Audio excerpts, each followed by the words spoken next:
ရှိသမျှဖွင့်ဆိုမယ်တနေ့စီဝေးကဘာကြီးချတို့ဒုနီယောင်မှာပြန်တွေ့လို့ဆောင်စည်းစရာမျောလင့်ကြည့်ရင်ချစ်ချင်မကန်ကျူးလို့နေတာပန်းရွှေဝါပတောက်ထွေအတူတူနေခဲ့ရကိုတတိယပြန်ပေါ်လာအခုတော့တို့တယောက်သေးပါလွမ်းရင်ကြီးချင်ခဲ့တာ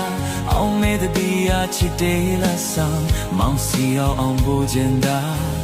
အချိန်ရမှနာထောင်ပါ